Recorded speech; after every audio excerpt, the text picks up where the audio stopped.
Watch this video till the very end, because the last 60 seconds will break your heart, and then put it back together. Trust me, you don't want to miss it. This is the story of an old man who sat at the corner table of a small cafe every single morning, ordered the same black coffee, and quietly watched a young woman he had been searching for his entire life. He knew exactly who she was. She had no idea who he was. And the secret he carried in his chest was so heavy that it had already cost him 30 years.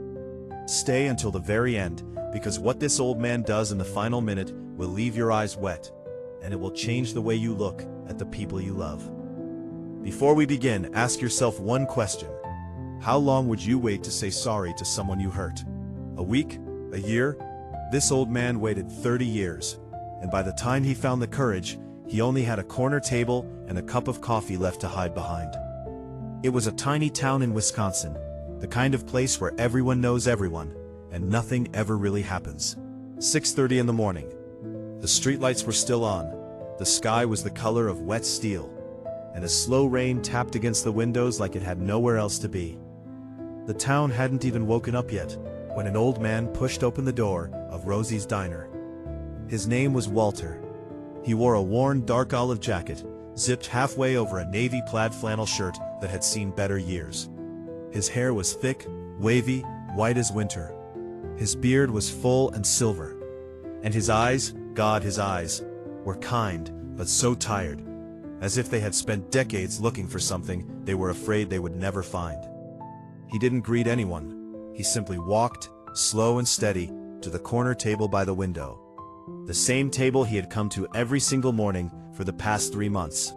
Just one cup of black coffee, and one quiet, aching gaze that always drifted toward the young woman standing behind the counter. Her name was Mary. She was about 28, though the exhaustion under her eyes made her look older.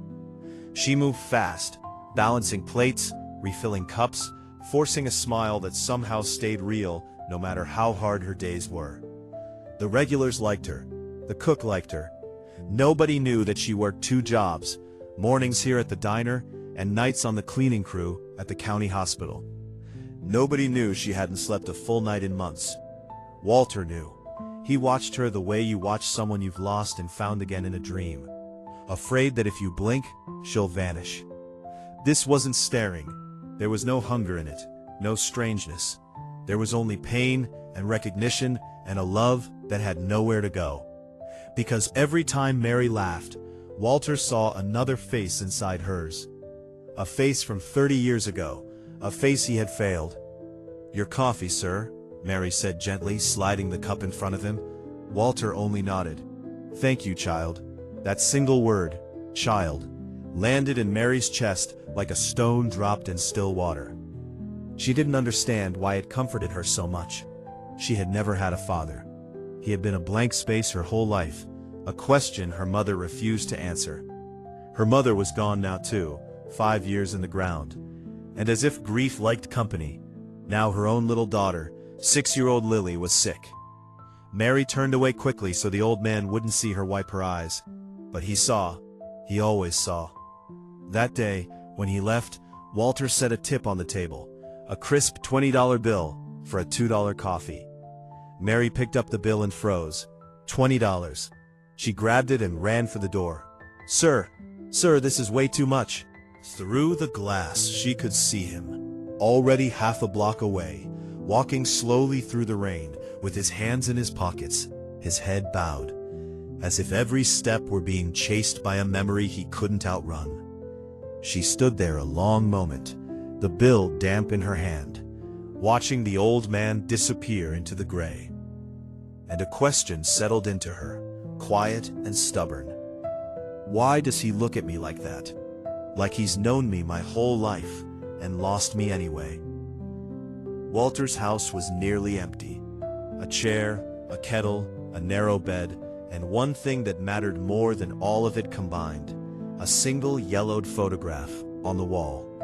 A little girl on a swing, mid-laugh, frozen forever in a summer that no longer existed. Her name was Sarah. She was his daughter.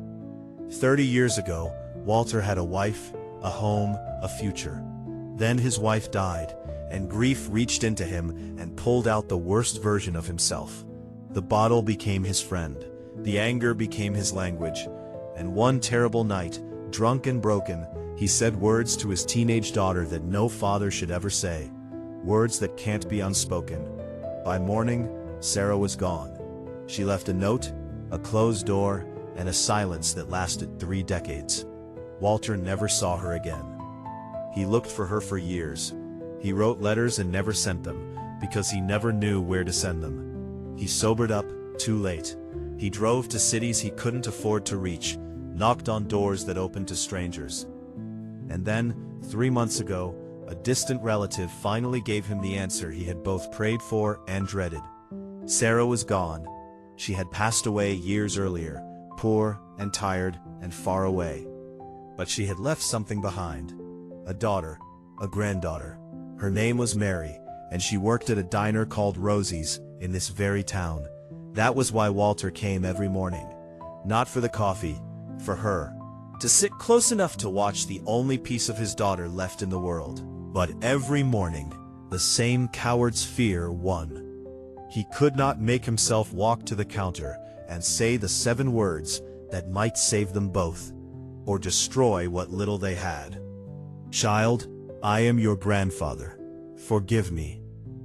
The next week, Walter walked in to find Mary pressed against the back wall, a phone shaking in her hand. She was trying not to cry in front of customers, and failing. When the call ended, her legs gave out and she slid down the wall until she was sitting on the floor of the little hallway by the kitchen. Walter's chest tightened. He waited, and when the moment was right, he quietly asked one of the other waitresses what was wrong. The answer cut him in half. Mary's little girl, Lily, only 6 years old, had been born with a hole in her heart. She needed surgery, soon, and the cost was $50,000. $50,000. For a woman working 2 jobs just to keep the lights on. It may as well have been 50 million. Walter sat very still, staring into a coffee he no longer wanted. Then slowly he stood, left his money on the table, and walked out into the morning with a plan forming behind his tired eyes.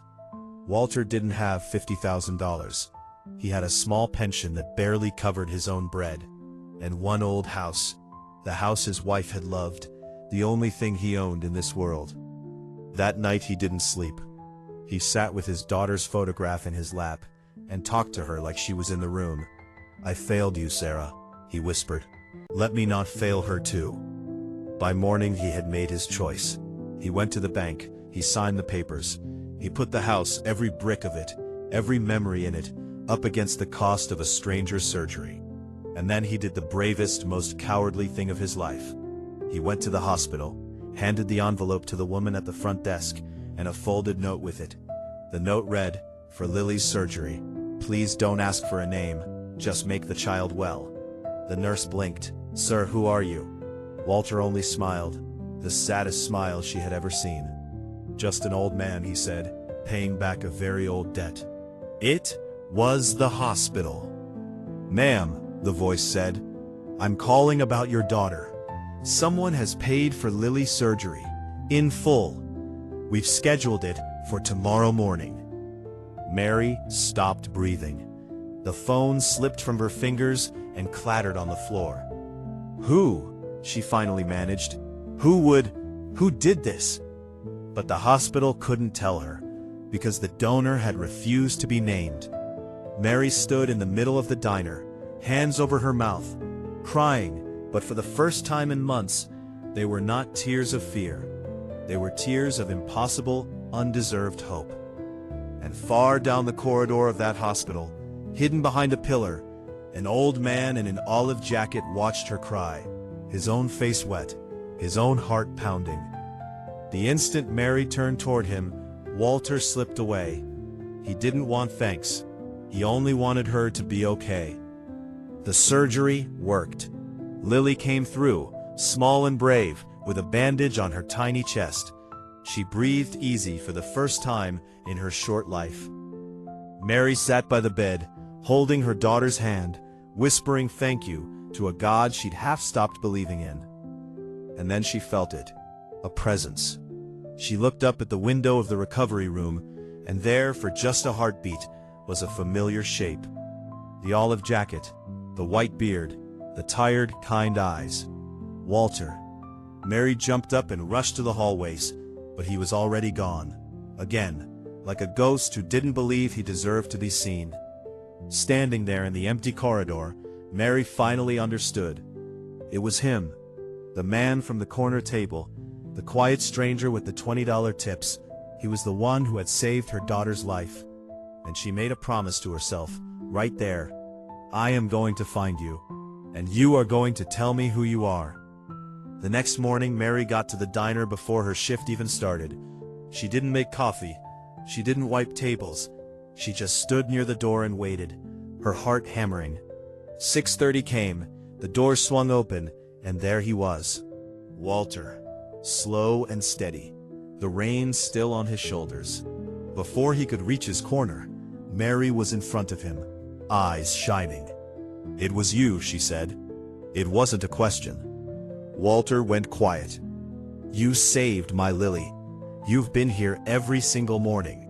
You leave me money you can't afford. And you look at me like," her voice cracked, "like you know me. So tell me, who are you?" Walter's hands began to tremble. The secret he had buried for 30 years was rising up his throat, clawing toward the light. And the fear came with it, cold and familiar. What if she hates me? What if I lose her the moment she learns the truth? This is the part I told you about. By the end of the next few minutes, this old man will tell the truth, burn a family, and lose everything all in the same morning. And his final letter: "I promise you have never heard a goodbye like it. Stay with me." With trembling fingers, Walter reached into his jacket and pulled out the yellowed photograph he had carried for 30 years. He set it on the table between them. "This," he said, his voice barely holding together, "is my daughter. Her name was Sarah."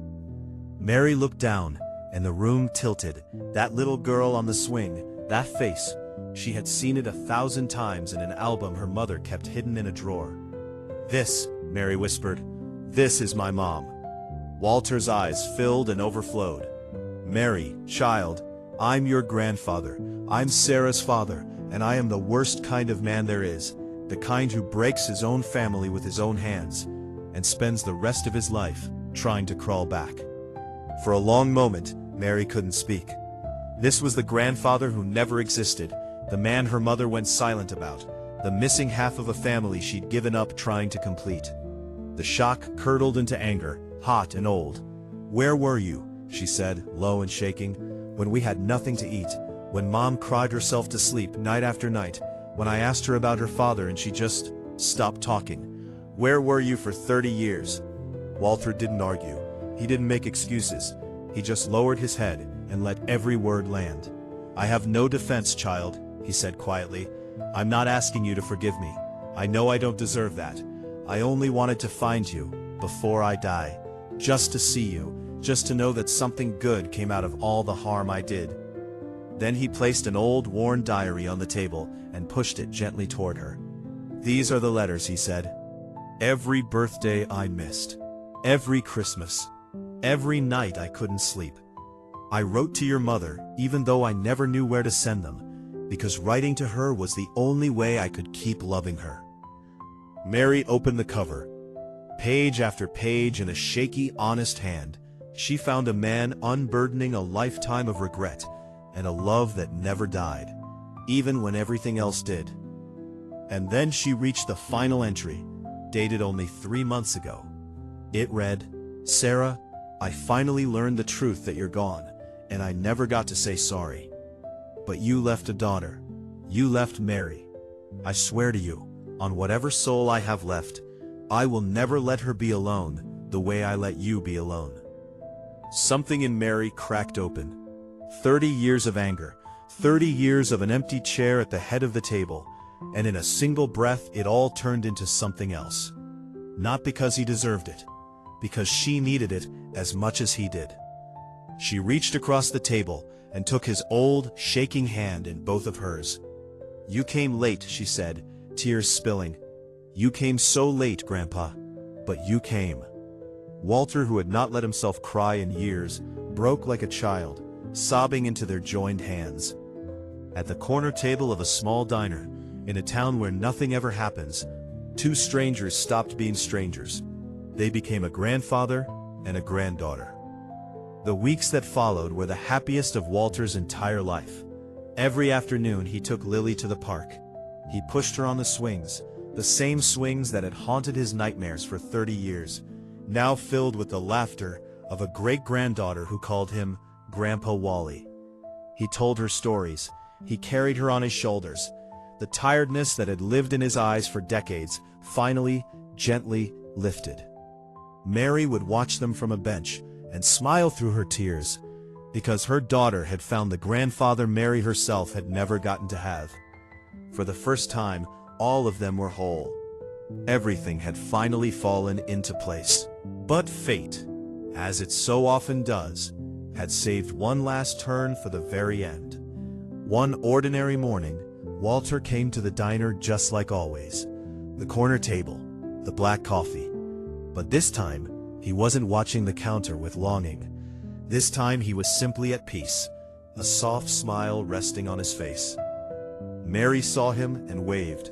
He lifted his hand and waved back, and then, with that same gentle smile, he closed his eyes, as if he only meant to rest them for a moment. When Mary came over with his coffee a minute later and touched his shoulder, his hand had already gone cold. The heart that had beaten alone for 30 long years had finally stopped, not in an empty house, not among strangers, but here, in front of his granddaughter, in the place he had made his home, surrounded at last by his own. Among Walter's few belongings, they found an envelope with Mary's name on it, written in that same shaky hand. Inside were the deed to the old house, and one final letter. It read, "My dear Mary, I committed only one great sin in my life. I lost my daughter, and I let her go without ever hearing me say sorry. But before the end, God gave me one mercy I did not deserve. He let me find you. This house and everything in it is yours now. Give Lily a kiss from her Grandpa Wally and tell her he loved her more than his own life. I came into this world alone, and I was sure I would leave it alone too. But because of you and that little girl, I didn't. So this is not goodbye, child. This is thank you. Thank you for letting an old, broken man finally come home." Mary held the letter to her chest and wept. Outside, it had begun to rain soft and gray, exactly like that very first morning. And at the corner table, on the empty chair where an old man used to sit with his coffee and his secret, a single shaft of light came through the window and rested there gently, as if Walter had never left at all, as if he were still sitting in his usual spot, watching over his family, smiling. Sometimes the family you've been waiting for your whole life walks in on an ordinary rainy morning, orders a black coffee, and changes everything. If this story touched your heart, like and share it, and please, never make anyone you love wait 30 years to hear the words they deserve. If this story moved you, share it with someone you love. And tell me in the comments, should Mary have forgiven Walter? Subscribe, because the next story is even more emotional than this one.